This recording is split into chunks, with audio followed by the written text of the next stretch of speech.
Hey guys, what's up? It's Biscuit Boo Horror Reviews, and I'm here with a video that I've been kind of working on for a bit. This video is proof that the Greys are horrifying. Now, maybe you don't know what I'm talking about. The Greys are these guys, little gray aliens, the big head guys. They're kind of cute and adorable, and they're very simple design, but something about that simplicity is very uncanny and unpleasant. It's most definitely alien. That's the joke. Either way, this is basically just an excuse for me to talk about 8 horror films that have to do with the Greys that I think are varying levels of good, and they definitely bring something to the table, even if that something is utter fucking garbage. So I have 8 movies in total, and we're gonna go through them one by one, starting with the worst ones. So let's just get right into it. Starting off the video is Starleaf from 2015. Starleaf is a pretty baffling little piece of shit. It's basically a stoner comedy of sorts that's also a horror film, basically about these this group of people, these 2 guys and this woman, one of them being dating one of the 2 guys. The 2 guys were soldiers in Iraq, and one of them has been discharged, so he smokes weed now, and the other one is still serious, so he doesn't smoke weed. And they're going into the woods in Washington to find this strain of weed that is apparently from outer space. Also, they're in Washington because the guy who now smokes weed and his girlfriend, who also smokes weed, are big fans of Twilight, and they want to see where the film was shot, and that's a whole subplot to the movie, which is kind of weird to me because I thought by 2015 we were over, because the franchise of Twilight had been over for a couple of years. I thought we were over making fun of Twilight. I didn't think in 2015 we were still making a better love story than Twilight jokes, but maybe we were, because the hate train for that franchise was rather large. Rambling aside, they find it, and it turns out to be, it's made by aliens, and horror stuff happens. It's not very well acted. It's very weird tonally. There's a thing that directly in the movie that I'm not going to spoil, but it implies that terrorism is directly connected to both marijuana and extraterrestrials, which I think is very, very weird and interesting. The movie was also made to promote a strain of marijuana that a grower had made called Starleaf, and that's it. It's a very cheap advertisement for a strain of weed, and it's very awful. And if you like awful things, it's very much worth watching, because it's kind of entertaining in how painfully cringy it is. It makes both weed and aliens look just awful, and honestly, that's kind of what one would expect from a movie about weed made by aliens. Let's be honest. Up next is the 2013 film released by Blumhouse, Dark Skies. I remember seeing the trailers for Dark Skies when it came out. It was in my youth when I was very much against all mainstream horror, and I still kind of am, to be completely fair. But back then it was to the point where I wouldn't even give these films a watch out of curiosity. And as a result, my curiosity for Dark Skies when it came out was kind of minimized by my hatred for it. Watching it now that I'm in my 20s, it's definitely not worth watching, honestly. Basically, a family is haunted by weird phenomenon that is connected to the Greys. And also, what's his name? Jay Jameson, that fucking guy.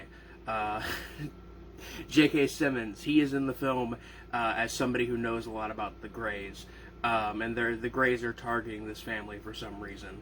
It's not very spooky, it's not very subtle, it's not that interesting. I will say the ending, like, twist reveal bit is kind of cool, I guess, because you just kind of, like, didn't see it coming. But, like, that's if you were actually paying attention, which, to be fair, I wasn't paying attention.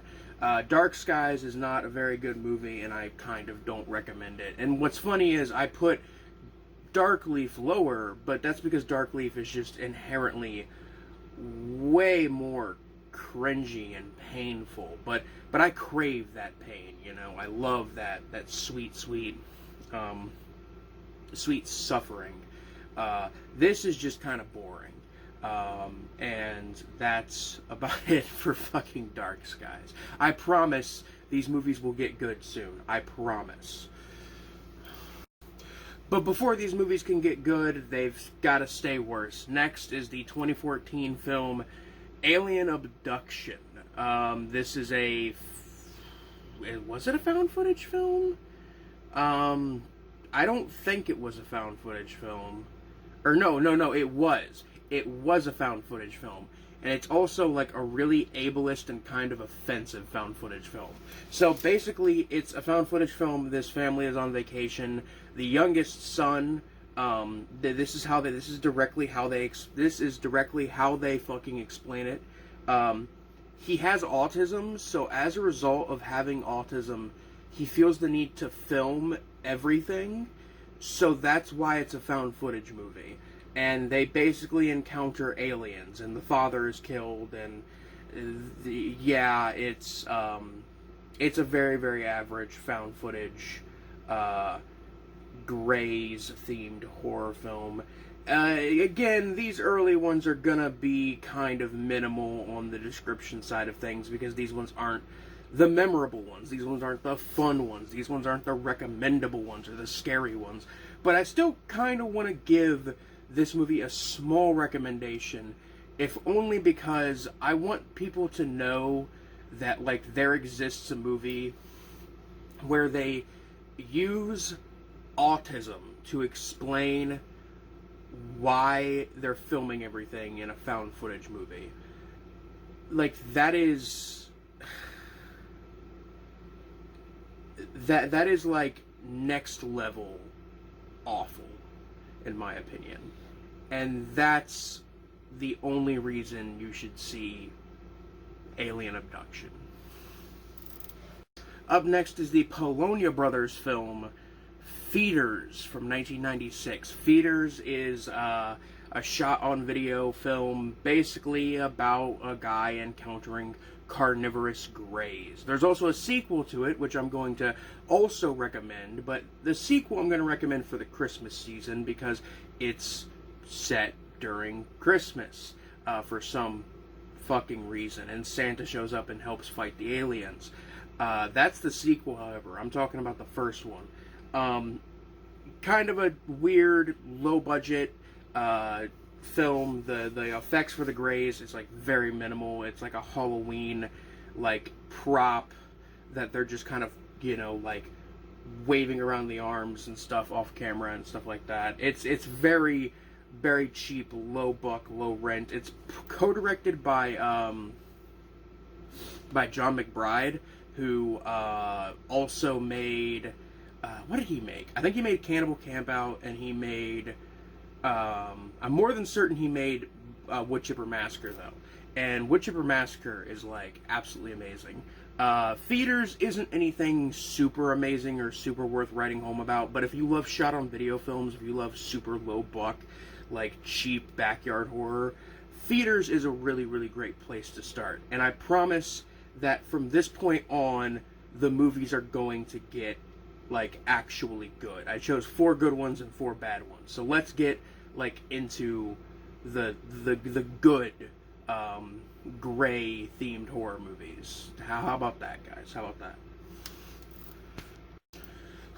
that? Up next is Alien Abduction Incident at Lake County. This is a TV movie that is basically a found footage film claiming to be a hour and a half long edit of a 6 hour long tape of this family's encounter with the Greys.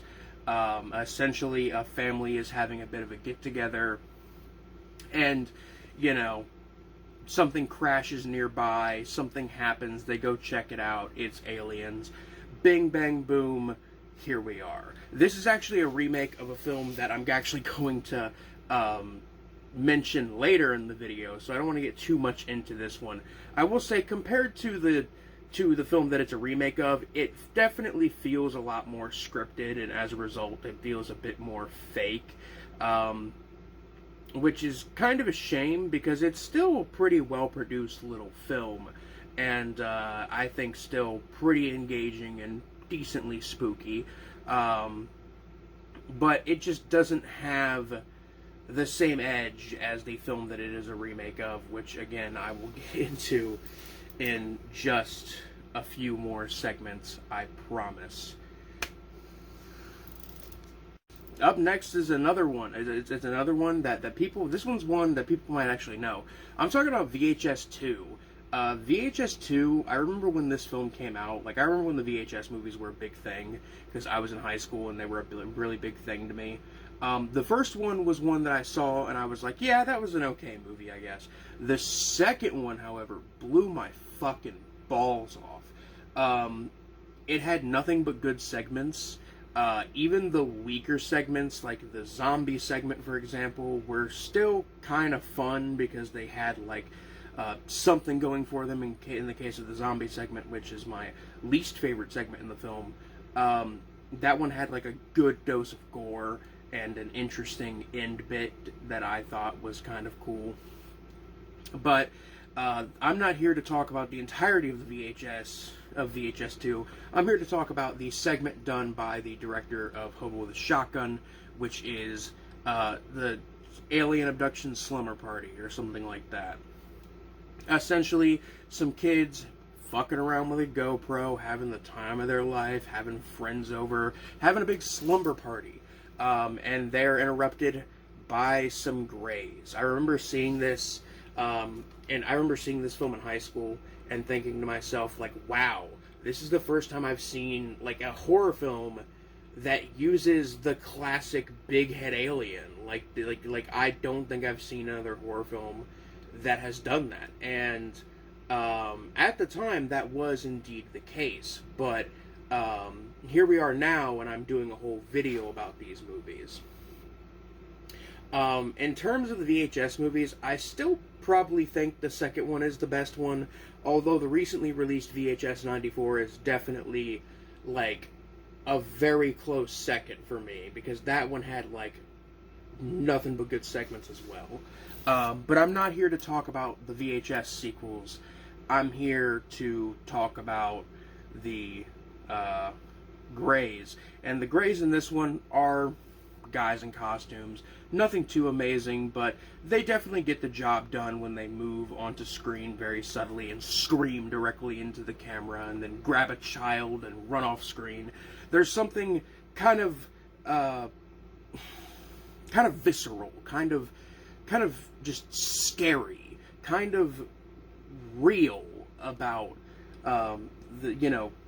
kind of classic about this idea of Greys just making children disappear like that. And, I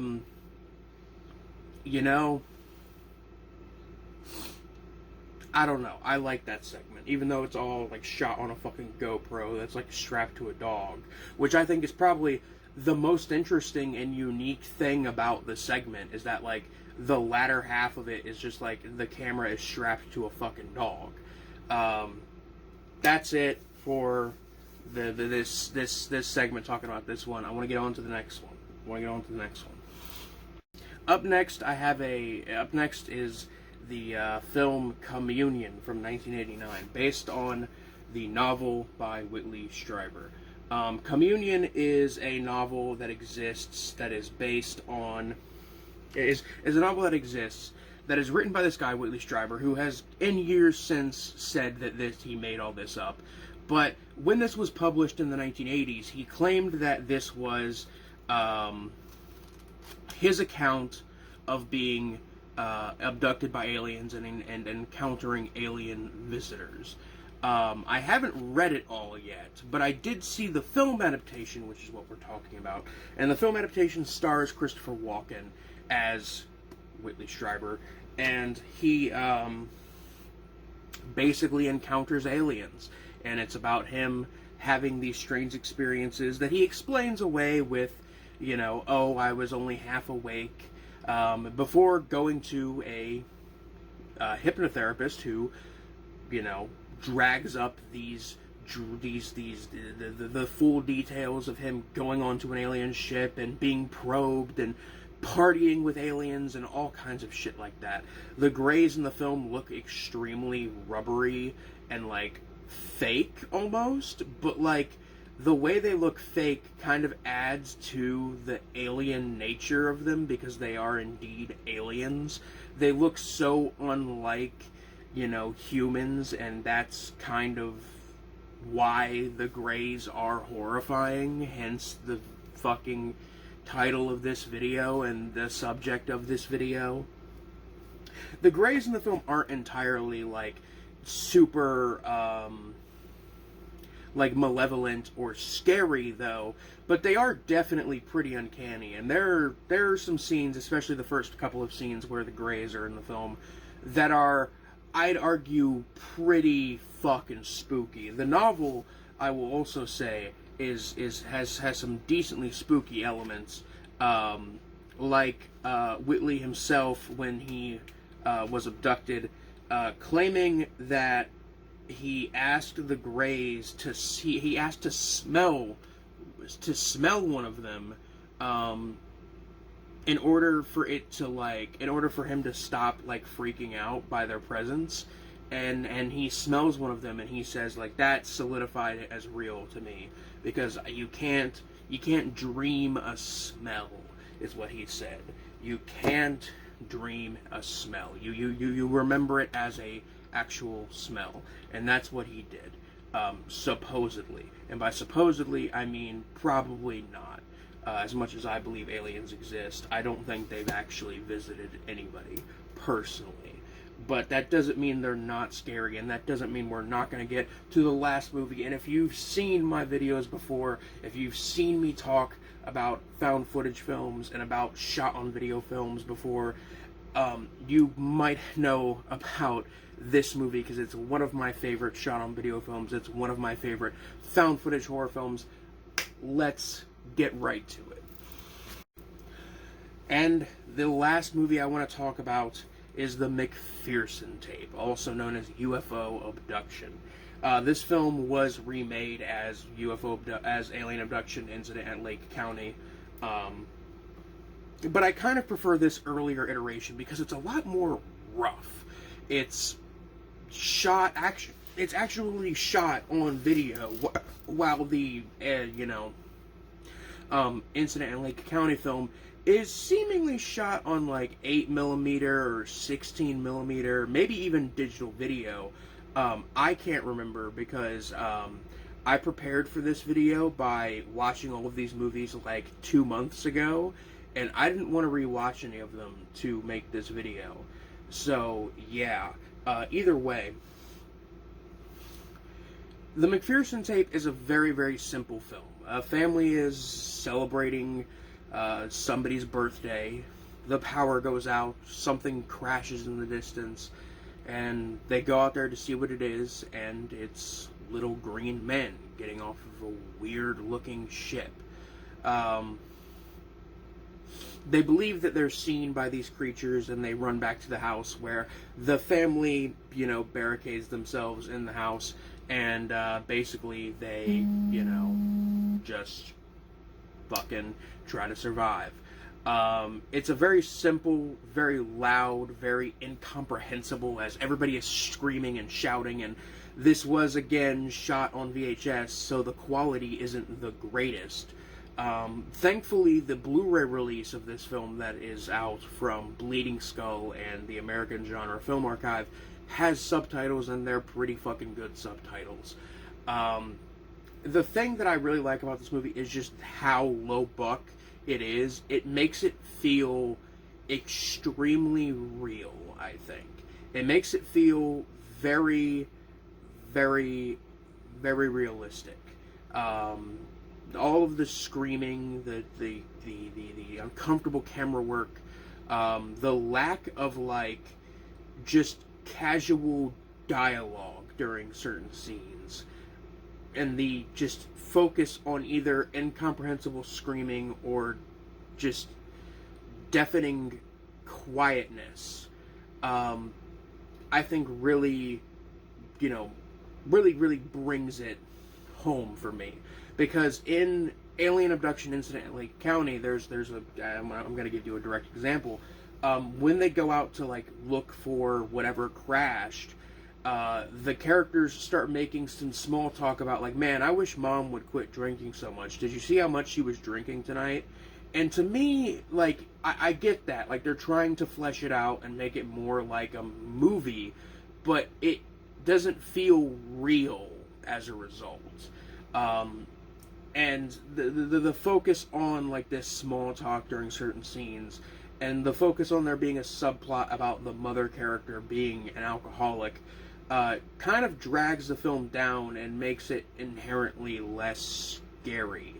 I personally think the McPherson Tape is a very, very spooky movie. It's a very great horror film, especially for something that is, like, just so cheap and low budget and, like, and I don't want to say low effort, but, like, it's not a big extravagant movie, but it is honestly the best horror film I've ever seen about the Greys, and that says something about the simplicity of the Greys' design being scary and the simplicity of incorporating that into horror.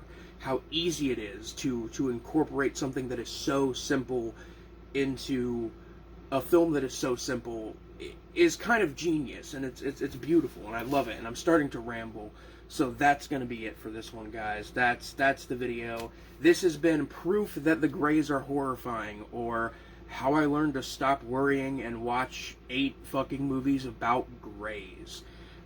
This has been a fun video for me to make and prepare for. I literally bought this book because I was like, I'm going to read this before I do this video. And I'm 56 pages in. And I lost my bookmark. So, that's fun. Either way, guys, that's it for now. This is Biscuit Boo Horror Reviews, signing off. Peace.